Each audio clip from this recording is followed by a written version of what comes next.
ওই ভোটের 3 দিন আগে এদের বিরুদ্ধে সব আপনি কি করবেন, মামলা দিয়ে এগুলো সবগুলোকে জেলে ভরবেন। আমি দেখছি আরে জোয়ার আসছে ধানের শীষ আর দাড়িপাল্লার, আর আমার মার্কা রিক্সাতে জিতবে না, দেখ আমি আমার দলের সাথে, বড় দলের সাথে যোগ দিয়ে দিই। তফসিল ঘোষণার পরে কিন্তু সমস্ত কিছু আসবে নির্বাচন ইলেকশন কমিশনের হাতে। তাহলে ইলেকশন কমিশনার অ্যাপারেন্টলি তো দেখাতে হবে সে নিরপেক্ষভাবে একটা ইলেকশন করতে চায়। এই ম্যাজিস্ট্রেটকে দিয়ে আপনি কি ভোট করবেন?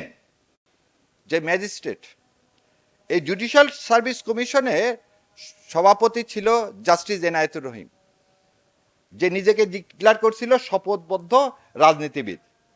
তার কাছে সব জায়গায় সততা আছে, এক জায়গায় নাই, সেটা হচ্ছে আওয়ামী লীগের ব্যাপারে। তো তিনি যখন যাদেরকে ওই ভাইবা বলে জিজ্ঞাসা করত, যদি দেখছে টাকলুর উপরে কোনো কাপড় আছে, প্রথমেই বলতো ও তুমি তো কারো এজেন্ডা নিয়ে আসছো। সে যতই বলুক না আল্লাহ বলছে সেজন্য। আর একটা জিনিস জিজ্ঞাসা করতো, তোমার পরিবারে কেউ মাদ্রাসায় পড়ে কিনা। সে তুমি ফার্স্ট হও আর সেকেন্ড হও। আমার জুনিয়র আছে, ও 3 বার ফার্স্ট হয়েছে জুডিশিয়ারি পরীক্ষায়, তাকে নেওয়া হয়নি কেন? তার দাঁড়িয়ে আছে। সো এই জুডিশিয়ারিতে যারা আছে তাদেরকে নিয়ে এখন কি জন্য এই কথাটা বললাম দেখেন, গাজীপুরে আমি ধরে নেন একটা ম্যাজিস্ট্রেট, আমার কাছে একটা মেয়ে আসলো, একটা মেয়ে ইন্টারমিডিয়েটে পড়ে। প্রথম জিনিস আমি কি জিজ্ঞাসা করব কাগজপাতি দেখার আগে, ওর এনআইডি কোথায়? আয়োকে কি আয় তো ওখানে আছে, আয়ো সাহেব এনআইডি কোথায়? এনআইডির নাম্বার লেখেননি তো আপনি এফআইআর এর মধ্যে। স্যার ওনার এনআইডি নাই। ও এনআইডি নাই, কেন এনআইডি নাই? এই কথাও জিজ্ঞাসা করেন। এনআইডি নাই হলে আমার মধ্যে একটা খটকা লাগবে। কি খটকা লাগবে? যে হয়তো ওর বয়স হয়নি। তাহলে ওর কি আছে? জন্মগত সার্টিফিকেট আছে। আর সে যেহেতু কলেজে পড়ে, তাহলে ম্যাট্রিক পাস করছে, সার্টিফিকেট কিন্তু কি লেখা থাকে? পাশের সার্টিফিকেট, তার ডেট অফ বার্থ লেখা থাকে। আপনি কিচ্ছু দেখলেন না, 17 বছরের মেয়ে সুরভিকে আপনি 21 বানায় দিল, আপনি অন্ধের মতো 2 বার কি দিয়ে দিলেন? রিমান্ড দিয়ে দিলেন। এই ম্যাজিস্ট্রেটকে দিয়ে আপনি ভোট করবেন? এই ম্যাজিস্ট্রেটকে দিয়ে আপনি কি ভোট করবেন? পরিবর্তন কোথায় হলো? ওই ম্যাজিস্ট্রেটকে শোকজ করছেন? করেননি। ওই ম্যাজিস্ট্রেটকে কি ক্লোজ করছেন? করেননি। ওই আয়োকে কি আপনি কোনো পানিশমেন্ট দিয়ে সাসপেন্ড করছেন? করেননি আজ পর্যন্ত। তাহলে আপনি একটা জিনিস বলি, তফসিল ঘোষণার পরে কিন্তু সমস্ত কিছু আসবে নির্বাচন ইলেকশন কমিশনের হাতে। তাহলে ইলেকশন কমিশনার অ্যাপারেন্টলি তো দেখাতে হবে সে নিরপেক্ষভাবে একটা ইলেকশন করতে চায়। কোথায়? আসেন এবার আসেন দ্বিতীয়টায় আসি, ইঞ্জিনিয়ারিং কিভাবে হয়। প্রথম ইঞ্জিনিয়ারিং হয় হচ্ছে আইনের মাধ্যমে। কিসের মাধ্যমে? আইনের মাধ্যমে। কিভাবে আইনের মাধ্যমে হয়?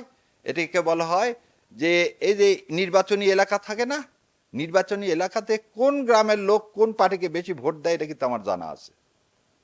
তা আমি দেখলাম যে পাশের গ্রামের 99% ভোট পড়ে হচ্ছে বিএনপির, আর এই পারের 2টা গ্রাম আছে যাদের 99% ভোট পড়ে জামাতের। অথবা এক কাজ করে, এখান থেকে একটা গ্রাম কেটে ওই পাশেরটার সাথে জোড়া দিয়ে দিই, তাহলে কি হয়ে যাবে? এখানে আর 99% হবে না, এখানে তো 45% হয়ে গেল। এই ইলেকশন কমিশন এই কাজটাও করলো, গাজীপুরে করছে, ফরিদপুরে করছে, বাগেরহাটে করছে। হঠাৎ করে তুমি জুলাইয়ের ইয়াতে এসে কোনো রাজনৈতিক দলগুলোর সাথে না বসে তুমি এই ডিমার্কেটেড করলা কেন কনস্টিটিউয়েন্সি? তোমাকে কে বলছে এটা করতে? আরেকটা জিনিস বলি, আমি কি ভয় পাচ্ছি না, আমি বলতেছি এইগুলো জিনিস আমাদেরকে ফেস করে। আমার ভাই যেটা বললো যে ডাকসু আর ন্যাশনাল ইলেকশনের মধ্যে কি পার্থক্য, সেইগুলো একটা একটা করে দেখাচ্ছি। তাহলে আইনের মাধ্যমে আপনি এটা করলেন। আইনের মাধ্যমে আর একটা কি করা যায়? Voter registration. আজকে ভোটার রেজিস্ট্রেশন নতুন করে ভোটার হালনাগাদ করা হয়েছে, খুব ভালো কথা। আপনি 1% কেন রাখলেন ইন্ডিপেন্ডেন্ট ভোটারের ক্ষেত্রে? 1% কেন রাখলেন? ভোট দেওয়াটা তো সাংবিধানিক অধিকার। সংবিধানে বলা আছে যে কেউ আপনি দাঁড়াতে পারবেন। এই 1% আসলো কোথায় থেকে? 1% আসলো, এই তুগলুকিটা আসলো এই 72 সালে শেখ সাহেবের করা। এই 72 তো আমরা মানি না, এটা তো হাদির মৃত্যুর পর ছুঁড়ে ফেলে দিলাম। তুমি স্বৈরাচার ফ্যাসিবাদের যে ডকুমেন্ট তার আন্ডারে আমাকে আবার ভোট করতে বলতেছো? আমি এটাকে মেনে নিয়ে যাবো? তাহলে আমার হাতিকে অস্বীকার করো না? তো তুমি এক কলমের খোঁচায় 1% কি অমিট করতে পারতে না? না, তুমি করোনি, কারণ তোর উদ্দেশ্য খারাপ। কি উদ্দেশ্য খারাপ? ওই জন্য বললাম। এবারে 76 জনকে ইন্ডিপেন্ডেন্ট ক্যান্ডিডেট তাদেরকে কি করালো? বাতিল করালো। এবং ইন্ডিপেন্ডেন্ট ক্যান্ডিডেট বলে দিয়ে বেশিরভাগই হচ্ছে বিএনপির। তার মানে আমি দলের বাইরে যে স্ট্যান্ডিং নিব যে আমি একটা সৎ মানুষ, দল আমাকে দেয়নি, দল টাকা আল্লাহ লোককে দিচ্ছে, আমি বিএনপিকে হাট করে বলতেছি না, জামাতেরও অনেকে আছে, বলে দিচ্ছি যে আমি আমার দলকে মধ্যে নাই, আমি ভারতের আধিপত্যবাদের বিরুদ্ধে আমি ইলেকশন করব। তাহলে আমাকে এই যে 1% নিয়ে আসতে হবে। মানে কি 1%? এই লোকগুলো সবাই জেনে গেল এই লোকগুলো আমাকে ভোট দিবে। আমরা ভোট কি বলতেছি? গোপনে দিতে হবে না ব্যালট?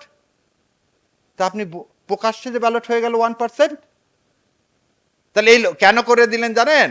ওই ভোটের 3 দিন আগে এদের বিরুদ্ধে সব আপনি কি করবেন? মামলা দিয়ে এগুলো সবগুলোকে জেলে ভরবেন, যেটা গত 53 বছরে হয়েছে। এই যে জেলে ভরার কথা বললাম, এটা হচ্ছে লিগাল। কি কিরকম? আপনি বললেন যার যার প্রতীকে তাকে তাকে ইলেকশন করতে হবে। আমি দেখছি আরে জোয়ার আসছে ধানের শীষ আর দাড়িপাল্লার, আর আমার মার্কা রিক্সাতে জিতবে না, দেখ আমি আমার দলের সাথে, বড় দলের সাথে যোগ দিয়ে দিই। আপনি রাজনৈতিক চরিত্র হনন করলেন আইনের মাধ্যমে। বড় বোয়াল ছোট মাছগুলোকে গিলে ফেলে দিচ্ছে। এর নাম তো বহুদলীয় গণতন্ত্র না? তাহলে আইনের মাধ্যমে কি কি দেখালাম? 4টা ভাবে, এবং 4টায় এক্সিস্ট। 4টায় এক্সিস্ট। এই 4টাকে মোকাবেলা করে কিন্তু আমাকে এবারে ইলেকশন করতে হবে। এবার আসেন অ্যাডমিনিস্ট্রেশন। আগেই বলছি যে আমাদের যে এখন প্রশাসন, এই পুরা প্রশাসনটাই আওয়ামী লীগের। কারণ গত 18 মাসে এই সরকার কাউকে নিয়োগ দান করেনি, একমাত্র জুডিশিয়ারি ছাড়া। আমাদের জুডিশিয়ারি 80 জনের মতো জাজ নিয়োগ দেওয়া হয়েছে, আলহামদুলিল্লাহ। অন্য কোনো জায়গায় আপনি এটা দিলেন না। তার একটা প্রমাণ দেখান। আজকে জারারিয়াটা কি বৈধ হয়ে গেল? সকালবেলা আপিল ফাইল করে জারারটা বৈধ হয়ে গেল। জামাত ইসলামের কক্সবাজারের প্রার্থীটা বৈধ হলো। কি গ্রাউন্ডে জানেন? বলতে এটা কিভাবে এই প্রিজাইডিং অফিসার এটা করলো, এই রিটার্নিং অফিসার এটা করলো কিভাবে? আপনার এক্সপ্লেনেশন তো গ্রহণ করলে তো হয়ে যেত। 1 মিনিটের হিয়ারিং এ বৈধ হয়ে গেল। তার মানে ওখানে যে বসছে সে কিন্তু একটা এজেন্ডা নিয়ে বসছে। সেই এজেন্ডাটা কি জানেন? আচ্ছা, কে জিতবে বলে আমি মনে ভাবতেছি? আমি ভাবতেছি জামাত জিতবে, অতএব বিএনপির প্রতি আমি কি করব? বৈষম্য করব। আমি যদি ভাবি না তারেক রহমান ফিরে আসছে, এখন হই হই কার, উনিই চলে যাচ্ছেন ক্ষমতায়, আমি ওনার বিরুদ্ধে মানে নিরপেক্ষতার আচরণ করে পরে আমি খাগড়াছড়ি ট্রান্সফার হব। One of the presiding officer আমাকে এই কথা বলছে, ভাই আপনি এই কাজ করলেন কেন? বলে আমার বাচ্চারা সব পরে ঢাকায়, ভাই আপনি কি ভাবছেন বিএনপি ক্ষমতায় আসতেছে, আমাকে তো খাগড়াছড়ি পাঠিয়ে দিবে। তার মানে এই 36শে জুলাইয়ের যে মানসিকতা, আমাদের বিপ্লবের যে মানসিকতা, আমাদের রক্তের যে মানসিকতা, ওনার ট্রান্সফারের কাছে এর কোনো মূল্য নাই। আপনি মানসিকতা পরিবর্তন করতে পারেনি। এদেরকে ধাক্কা দিয়ে ফেলে দেওয়া উচিত ছিল সেদিন। এই ব্যর্থতার জন্য আজকে এই প্রতি মুহূর্তে এখনো মানুষের মধ্যে সংশয়, ইলেকশন হবে কি হবে না। আপনি কাউকে 10টা পুলিশ দিবেন, কাউকে একটা দিবেন না, তা হবে না, তা হবে না। আর যদি এটা করেন তাহলে বোঝা যাচ্ছে আপনার নিয়ত কিন্তু পরিষ্কার না। আসেন, আর একটা জিনিস হচ্ছে প্রিজাইডিং অফিসারের হাতে আছে নমিনেশন পেপার বাতিল। সারা দেশে মহা উৎসবের মতো পার্টিকুলার কিছু দলের, আর একটা দলের একজনেরও বাতিল করলেন না। কি মেসেজ পাওয়া গেল? একটা দলের একটা নমিনেশনও আপনি বাতিল করেননি, বাকি সমস্ত দলের করছেন। কেন? আপনি রিটার্নিং অফিসারের একটুকুন সাহস হলো না বলার, আপনি 15 বছর পর দেশে আসলেন, আপনি ওখানে কি ইয়াতে ছিলেন? এক্সপ্লানেশন চাবেন না আপনি? চান। তার মানে প্রশাসন নিরপেক্ষ না। তাহলে এটাও আমি মাথায় ঢুকালাম। তাহলে প্রথমটা ঢুকালাম যে লিগাল ইনস্ট্রুমেন্ট দিয়ে আমাকে বার করা হচ্ছে, আমাকে অ্যাডমিনিস্ট্রেশন দিয়ে বার করা হচ্ছে। এবারে অ্যাডমিনিস্ট্রেশনের আমি আসার সময় বোধহয় আপনারা দেখছেন আমি একটা লাল ব্যাগ নিয়ে এসেছি। এই লাল ব্যাগের একটা কাহিনী আছে।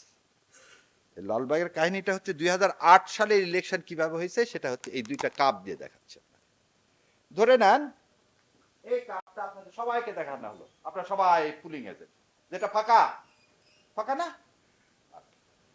এই ফাঁকা, আপনারা সবাই ভোট দিচ্ছে, ভোট দিতে দিতে এটা কি হয়ে গেল, পূরণ হয়ে গেল, এটা পূরণ হয়ে গেল তো। এখন এটা পূরণ হয়ে গেছে, ভোট হয়ে গেছে, আর কি করবে এটা, সরি ভাই, উনি ধরেন প্রিজাইডিং অফিসার, ওনার রুমে জমা দিলাম, ওনার কাছ থেকে